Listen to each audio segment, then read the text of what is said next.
مطالعہ پاکستان باب نمبر 4 انسانی حقوق۔ انسانی حقوق کا تصور وہ مطالبات جو شہری اپنی بھلائی کے لیے حکومت سے یا آپس میں کرتے ہیں اور حکومت اور معاشرہ انہیں تسلیم کرتا ہے حقوق کہلاتے ہیں۔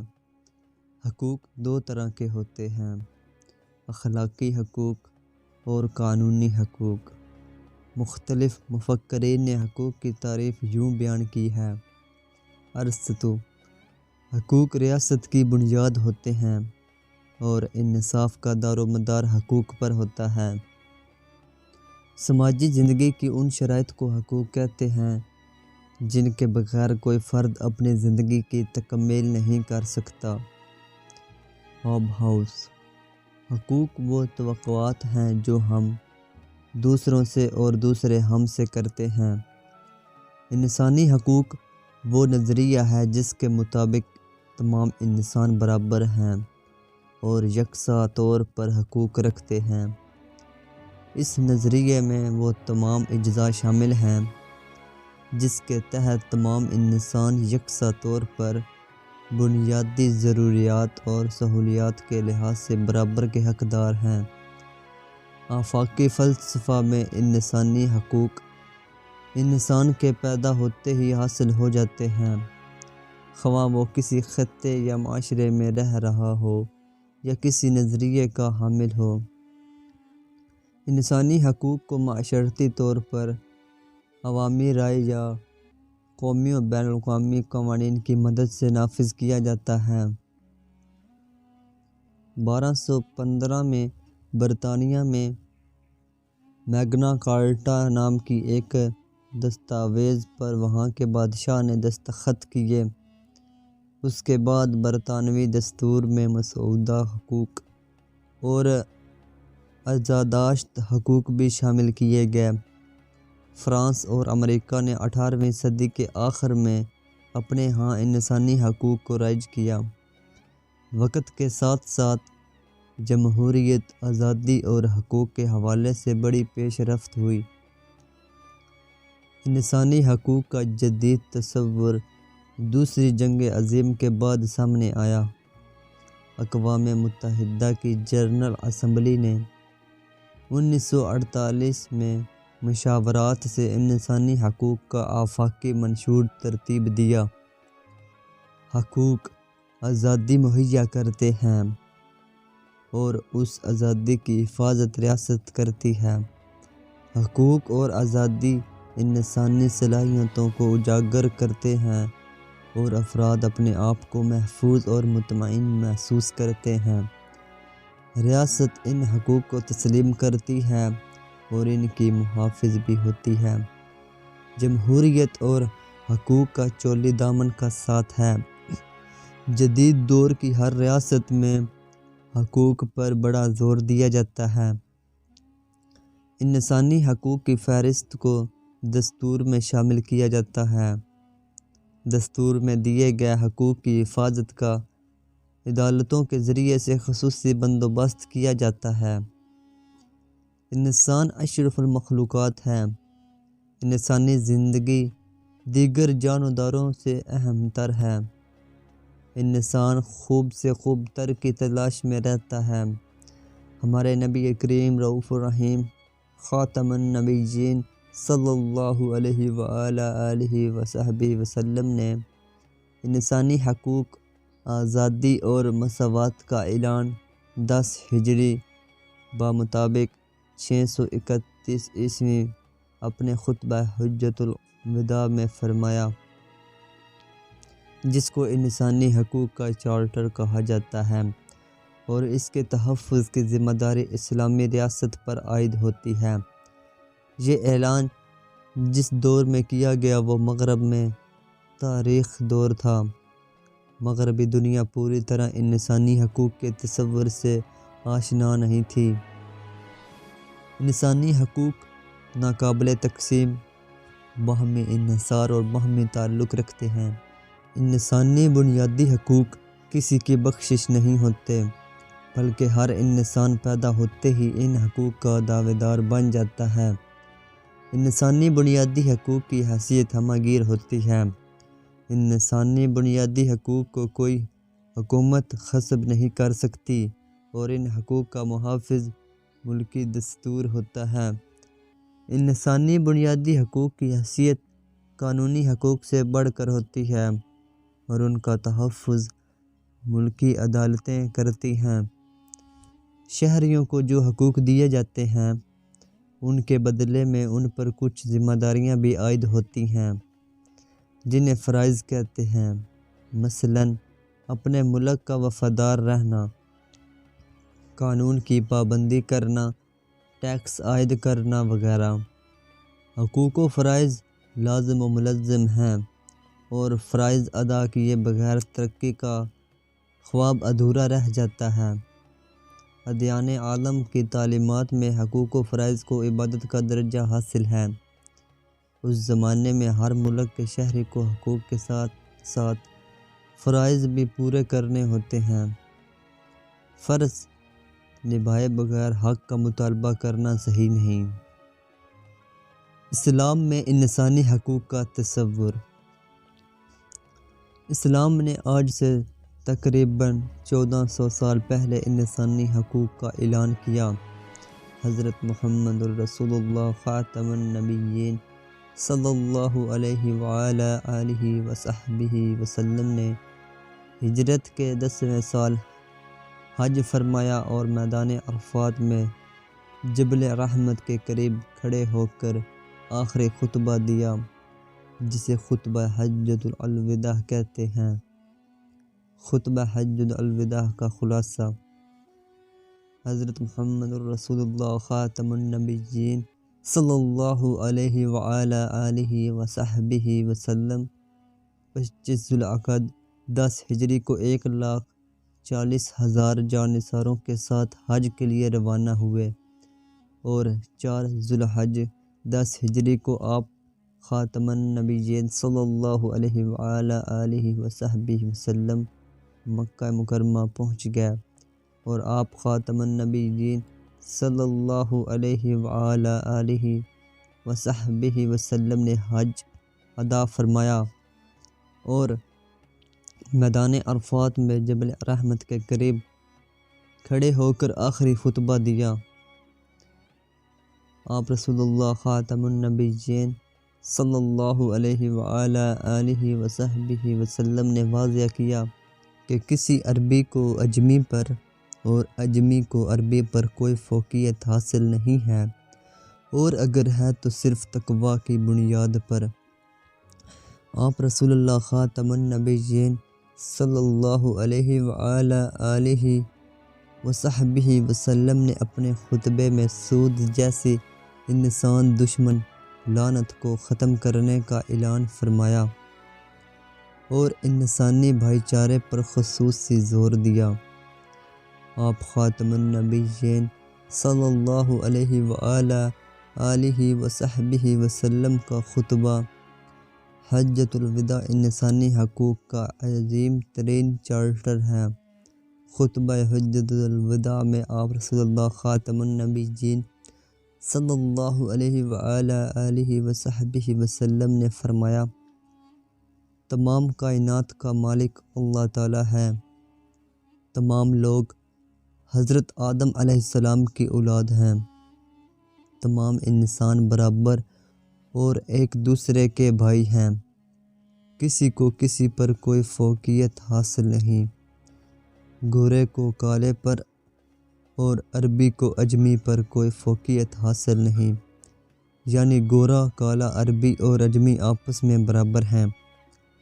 ہر فرد کی زندگی، جائیداد اور عزت دوسرے کے لیے مقدس ہے۔ اے لوگو، میرے الفاظ غور سے سنو، کیونکہ یہ میں نہیں جانتا کہ اگلے سال بھی میں آپ کے درمیان ہوں گا۔ یاد رکھیے، آپ نے اپنے اللہ کے سامنے پیش ہونا ہے، جو آپ سے آپ کے کاموں کا حساب لے گا۔ اے لوگوں، آپ کو اپنی بیویوں پر حق حاصل ہے، ان کے ساتھ نرمی سے پیش آؤ۔ یقیناً وہ اللہ تعالیٰ کے حکم سے آپ کی حفاظت میں ہیں اور اللہ تعالیٰ کے حکم سے آپ پر حلال ہیں۔ عرب معاشرہ میں پہلی دفعہ خواتین کو حقوق دیے گئے اور ان کا درجہ بلند کیا گیا۔ اپنے غلاموں کو وہی کھلاؤ اور وہی پہناؤ جو تم خود اپنے لیے کھانا اور پہننا پسند کرتے ہو۔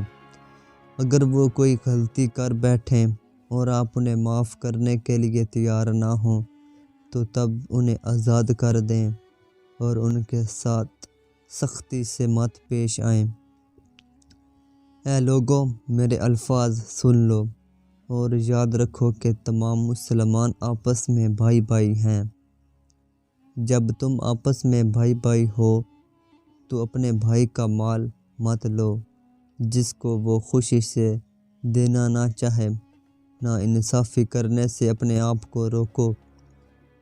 ان تمام حقوق کو سامنے رکھتے ہوئے ہم یہ کہہ سکتے ہیں کہ خطبہ حجۃ الوداع عالمی انسانی حقوق کا ایک مکمل اور جامع چارٹر ہے جس میں تمام انسانوں کو برابر کر دیا گیا ہے، ہر قسم کی اونچ نیچ ختم کر دی گئی ہے اور غلام کو مالک کے برابر حقوق دیے گئے ہیں۔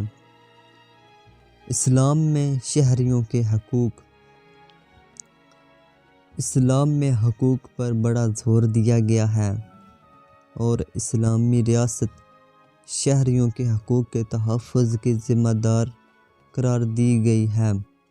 اللہ تعالیٰ نے قرآن مجید میں اور حضرت محمد رسول اللہ خاتم النبیین صلی اللہ علیہ وآلہ وصحبہ وسلم نے اپنی احادیث مبارکہ میں شہریوں کے حقوق کے حوالے سے بڑی واضح ہدایت فرمائی ہے۔ انسانوں کو پابند کیا گیا ہے کہ وہ اسلام میں داخل ہو کر فرائض ادا کریں جو اللہ تعالیٰ نے ان پر عائد کیے ہیں اور اسی طرح اپنے ساتھی انسانوں کے حقوق کا خصوصی خیال رکھیں۔ اللہ تعالیٰ نے پڑوسیوں، ناداروں، بیواؤں، یتیموں، رشتہ داروں اور غربت داروں کے حقوق کو بڑی اہمیت دی ہے۔ اگر ہر فرد ان فرائض کو ادا کرتا رہے جو اس پر دوسرے افراد کی طرف سے عائد ہوتے ہیں تو انسانی زندگی جنت کا نمونہ بن سکتی ہے۔ اسلام میں شہریوں کے حقوق کو ذیل میں بیان کیا گیا ہے۔ مذہبی حقوق۔ اسلامی ریاست میں مذہبی آزادی دی جاتی ہے۔ غیر مسلموں کو بھی اپنے اپنے مذہب کے مطابق زندگی بسر کرنے کے مواقع فراہم کیے جاتے ہیں۔ قرآن مجید میں حکم ہے کہ ترجمہ دین میں کوئی زبردستی نہیں ہے، بے شک ہدایت گمراہی سے خوب واضح ہو چکی ہے۔ غیر مسلم کی عبادت پر کوئی پابندی نہیں۔ قرآن مجید میں ارشاد ہے، ترجمہ اور جنہیں وہ اللہ کے سوا پوجتے ہیں انہیں برا مت کہو، پس ایسا نہ کہ وہ بھی علم کے بغیر زیادتی کرتے ہوئے اللہ کو برا بھلا کہنے لگیں۔ نمبر 2، معاشی حقوق۔ اسلامی ریاست میں شہریوں کو جائیداد بنانے اور نجی جائیداد رکھنے کا حق دیا گیا ہے۔ انسانی زندگی کی طرح انسانوں کی جائیدادوں کی حفاظت بھی ریاست کی ذمہ داری ہے۔ حضرت محمد رسول اللہ خاتم النبیین صلی اللہ علیہ وآلہ وصحبہ وسلم نے خطبہ حجۃ الوداع میں فرمایا، خبردار، آپ کی زندگیاں اور آپ کے مال ایک دوسرے کے لیے اس طرح قابل احترام ہیں جس طرح آج کا دن قابل احترام ہے۔ قرآن مجید میں ارشاد باری تعالیٰ ہے، ترجمہ اور ان کے مالوں میں سوال کرنے والوں اور محتاجوں کا حق ہوتا ہے۔ مزدور کو اسلامی ریاست عزت دیتی ہے، تحفظ دیتی ہے اور اس کے کام کی عظمت کو تسلیم کرتی ہے۔ محنت میں عظمت کا اصول اسلام نے پوری طرح قبول کیا ہے، وہ سارے حقوق جو معاشی شعبے میں جدید دور میں عوام کو دیے گئے ہیں، اسلامی نظام کے تحت ان کی یقین دہانی صدیوں پہلے کرا دی گئی تھی۔ حضرت محمد رسول اللہ خاتم النبیین صلی اللہ علیہ وآلہ آلہ وصحبہ وسلم کا ارشاد ہے، مزدور کو اس کا پسینہ خشک ہونے سے پہلے مزدوری دے دو۔ نمبر 3، سیاسی حقوق۔ افراد کو حق دیا گیا ہے کہ اپنی حکومت کی تشکیل میں حصہ لیں، حکومت کی خامیوں کی نشاندہی کریں اور حکومتی پالیسیوں میں خرابیوں کے خلاف اگر ضرورت سمجھیں تو احتجاج کریں۔ اسلام ظالم حکومت کے خلاف آواز اٹھانے کا حق دیتا ہے۔ پہلے خلیفہ اسلام حضرت ابوبکر صدیق رضی اللہ تعالی عنہ نے حلف اٹھانے کے بعد فرمایا، اگر میں حق پر فیصلہ کروں تو میرے ساتھ دینا، اور اگر میں حق پر نہ چلوں تو مجھے ہٹا دینا۔ اسلام میں جمہوریت کو رائج کیا گیا ہے۔ خلیفہ کو منتخب کرنا ایک اہم اسلامی اصول ہے۔ خلفائے راشدین نے خلافت کا منصب سنبھالا تو اس میں عوامی رائے کا واضح اظہار پہلے کیا گیا تھا۔ حکومت پر تنقید کا حق۔ اسلام میں ہر شہری کو اپنی رائے دینے، حکومت پر تنقید کرنے اور غلط فیصلوں کے خلاف احتجاج کرنے کا حق ملا ہے۔ حضرت ابوبکر صدیق رضی اللہ عنہ اور حضرت عمر رضی اللہ عنہ نے اپنے آپ کو عوامی احتساب کے لیے پیش کیا۔ حضرت علی کرم اللہ وجہ الکریم نے خلافت کا بوجھ اس وقت قبول کیا جب امت مسلمہ کے بہت سے ارکان مسجد میں اکٹھے ہوئے اور انہیں اپنا خلیفہ چنا۔ اظہار رائے کی آزادی۔ عوام کی رائے کو اسلام میں بڑا احترام دیا گیا ہے۔ عوام کو اپنی رائے کے اظہار میں مکمل آزادی دی گئی ہے۔ ہر شہری کو تحریری و تقریری کا حق حاصل ہوتا ہے۔ مساوات۔ اسلام بلا امتیاز تمام افراد سے یکساں سلوک کی ہدایت کرتا ہے۔ اجمی و عربی اور کالے گورے کی تمیز کے بغیر مساوات کے اصول کو اپنانا ضروری ہے۔ قانون میں تمام افراد کو مساوی درجہ دیا گیا ہے۔ قانون کی نظر میں کوئی برتر یا کمتر نہیں۔ رنگ، نسل اور ذات کے فرق کو اسلامی ریاست میں تسلیم نہیں کیا گیا۔ مجرموں کے ساتھ ایک جیسا سلوک کیا جانا لازم ہے۔ اسلامی ریاست میں مجرم کی حیثیت نہیں دیکھی جاتی بلکہ جرم کی نوعیت کے مطابق فیصلہ ہوتا ہے۔ انصاف۔ اسلام میں ہر ایک شخص کو انصاف کا حق دیا گیا ہے۔ اللہ تعالیٰ کا حکم ہے۔ ترجمہ: اور اگر آپ فیصلہ فرمائیں تو ان کے درمیان انصاف کے ساتھ فیصلہ فرما دیجیے۔ اور فرمایا، اور جو اللہ کے نازل کردہ حکم کے مطابق فیصلہ نہ کریں تو وہی لوگ کافر ہیں۔ اور فرمایا، جو لوگ ایمان لائے اور انہوں نے اپنے ایمان کو ظلم سے نہیں ملایا، یہی وہ لوگ ہیں جن کے لیے امن ہے اور وہی ہدایت یافتہ ہیں۔ نمبر 4، شہری حقوق۔ چند اہم شہری حقوق ذیل میں دیے گئے ہیں۔ نمبر 1، زندگی کا حق۔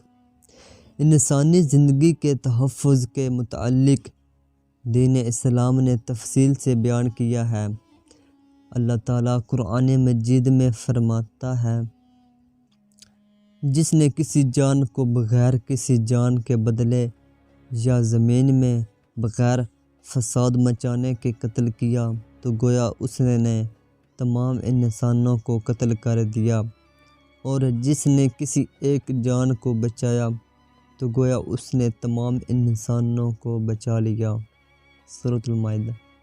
لیکن یہ تحفظ فسادی اور قاتل کے لیے نہیں ہے۔ قاتل کی سخت ترین سزا دینے کا حکم ہے تاکہ دوسرے عبرت حاصل کریں۔ اگر کسی شخص کی جان، آنکھ، کان، ناک یا کوئی عضو کسی دوسرے شخص کے ہاتھوں ضائع ہوتا ہے تو اللہ تعالیٰ کا حکم ہے، ترجمہ: جان کے بدلے جان ہوگی، اور آنکھ کے بدلے آنکھ، اور ناک کے بدلے ناک، اور کان کے بدلے کان، اور دانت کے بدلے دانت، اور زخموں کا بھی بدلہ لیا جائے گا۔ سورۃ المائدہ۔ ظالم کو صرف دنیا ہی میں سزا نہیں ملتی، وہ اگلے جہاں میں بھی سزا کا مستحق قرار پاتا ہے۔ اسلام تو کسی فرد کو خود اپنی جان لینے یا خودکشی کرنے کی بھی اجازت نہیں دیتا۔ خودکشی اسلام میں حرام ہے، اور حرام موت مرنے والا اگلے جہاں جا کر سزا بھگتے گا۔ نمبر 2، آزادی کا حق۔ اسلام غلامی کی نفی کرتا ہے اور ایک انسان پر دوسرے انسان کے تسلط کو ناپسند کرتا ہے۔ کوئی فرد یا ادارہ کسی دوسرے فرد کو ریاستی قانون کی اجازت کے بغیر قید میں نہیں رکھ سکتا، اور نہ قانون کی مرضی کے بغیر کوئی سزا دے سکتا ہے۔ خلیفہ ثانی حضرت عمر رضی اللہ عنہ کے انسانوں کی آزادی کے حوالے سے حکمرانوں کو سخت تنبیہ کی اور کہا کہ ماؤں نے انہیں آزاد جنا اور تم نے انہیں غلام کیسے بنا لیا۔ نمبر 3، خواتین کے حقوق۔ اسلامی ریاست اور معاشرہ خواتین کو عزت و وقار دیتا ہے، انہیں ہر طرح تحفظ فراہم کرتا ہے۔ خواتین کی عزت و آبرو کی حفاظت کرنا اسلامی ریاست کا بڑا اہم فریضہ قرار پایا ہے۔ اسلام نے وراثت میں عورت کا حصہ مقرر کر کے اسے معاشی و معاشرتی طور پر تحفظ فراہم کیا ہے۔ عزت کا تحفظ۔ ہر خاتون اور مرد کی عزت کا تحفظ ضروری ہے۔ کوئی فرد اپنی طاقت کے بلبوتے پر کسی دوسرے فرد کی اہانت کرے، اس کے عقائد کا مذاق اڑائے یا کسی عورت کی عزت و آبرو کو داغدار کرے تو وہ سخت سزا پانے کا حقدار ہے۔ اسلام ہر فرد کو عزت و توقیر دیتا ہے۔ اسلام بہتان تراشی، غیبت کرنے سے سخت منع کرتا ہے۔ کسی کی پیٹھ پیچھے اس کی برائی کو اپنے مردہ بھائی کے گوشت کھانے سے تشبیہ دی گئی ہے۔ اللہ تعالیٰ کا حکم ہے، ترجمہ: اے ایمان والو، مردوں کا کوئی گروہ دوسرے مردوں کا مذاق نہ اڑائے۔ ممکن ہے وہ لوگ ان مذاق اڑانے والوں سے بہتر ہوں، اور نہ عورتیں دوسری عورتوں کا مذاق اڑائیں۔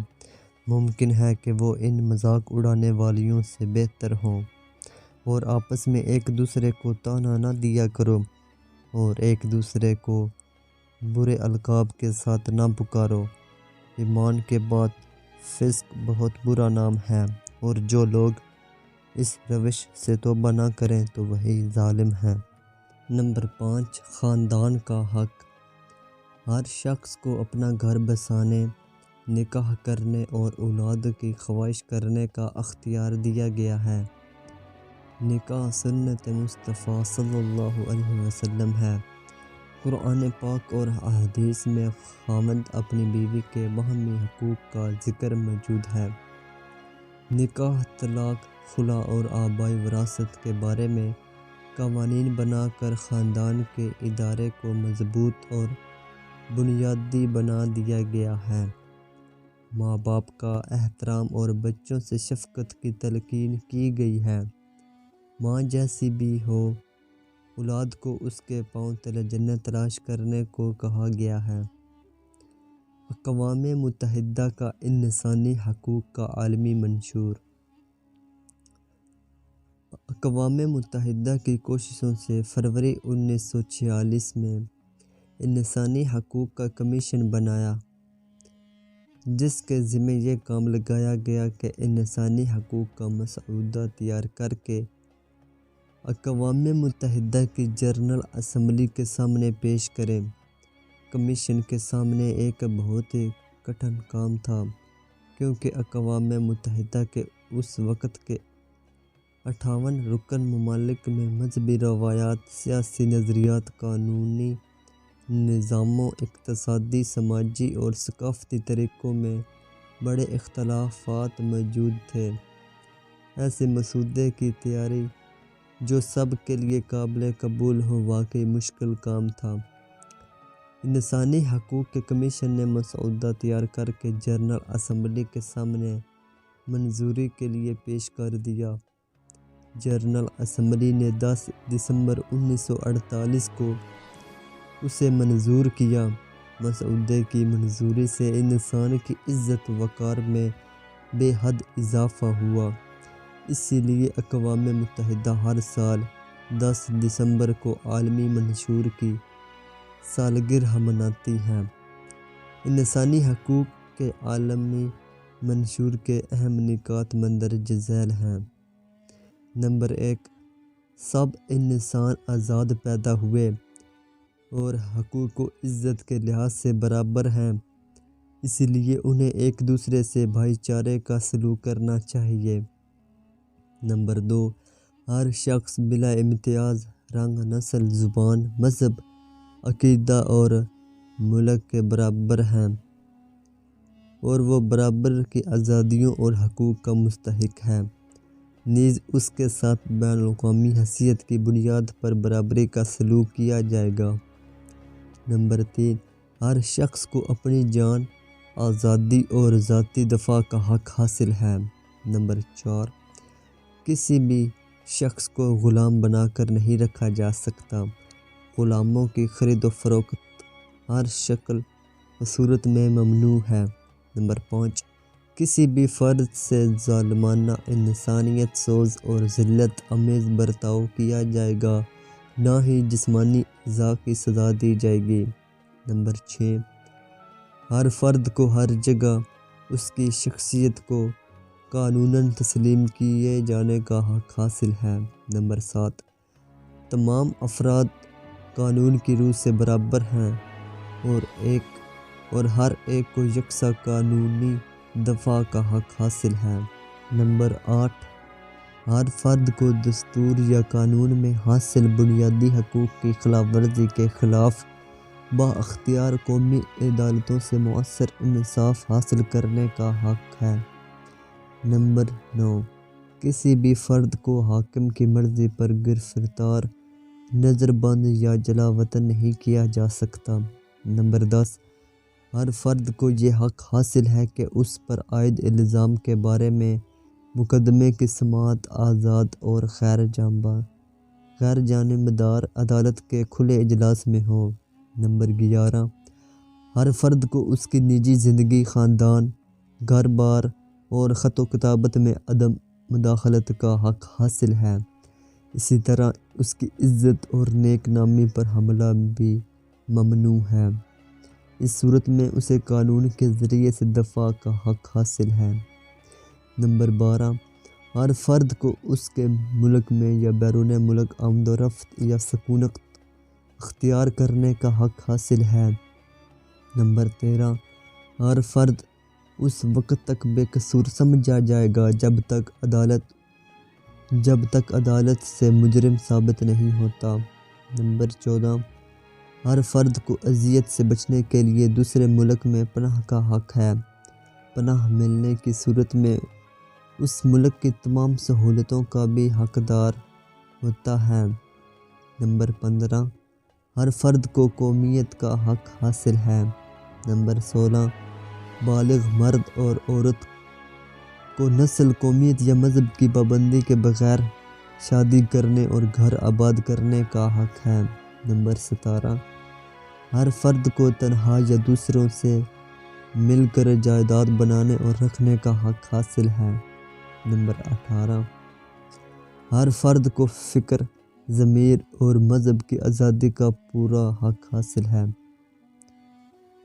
نمبر 19، ہر فرد کو رائے رکھنے اور اس کے اظہار کی آزادی کا پورا حق حاصل ہے۔ نمبر 20، ہر فرد کو جماعت بنانے یا جماعت میں شامل ہونے کا آزادانہ حق حاصل ہے۔ نمبر 21، ہر فرد کو اپنی حکومت میں بلا واسطہ یا بلا واسطہ آزادانہ حصہ لینے کا حق حاصل ہے۔ نمبر 22، ہر فرد کو روزگار یا آزادانہ کاروبار کرنے اور اس کے تحفظ کا حق حاصل ہے۔ نمبر 23، ہر فرد کو اپنے بیوی بچوں کی تندرستی، فلاح اور ترقی کے لیے زندگی کے مناسب معیار کا حق حاصل ہے۔ نمبر 24، ہر فرد کو تعلیم حاصل کرنے کا حق ہے۔ نمبر 25، ہر فرد کو قوم کی ثقافتی زندگی میں حصہ لینے، نیز ادب اور سائنس کی ترقی سے مستفید ہونے کا حق حاصل ہے۔ پاکستان کے آئین کے تحت دیے گئے حقوق اور اقوام متحدہ کے انسانی حقوق کا موازنہ۔ پاکستان میں ہر شہری کو زندگی کا حق دیا گیا ہے اور اقوام متحدہ کے انسانی حقوق کے چارٹر میں بھی یہ حق ہر شہری کو حاصل ہے۔ پاکستان میں کسی شہری کو بغیر وجوہات بتائے گرفتار نہیں کیا جا سکتا۔ گرفتاری کی صورت میں 24 گھنٹے کے اندر کسی مجسٹریٹ کی عدالت میں پیش کرنا ضروری ہے۔ یہ شق اقوام متحدہ کے چارٹر میں بھی شامل ہے۔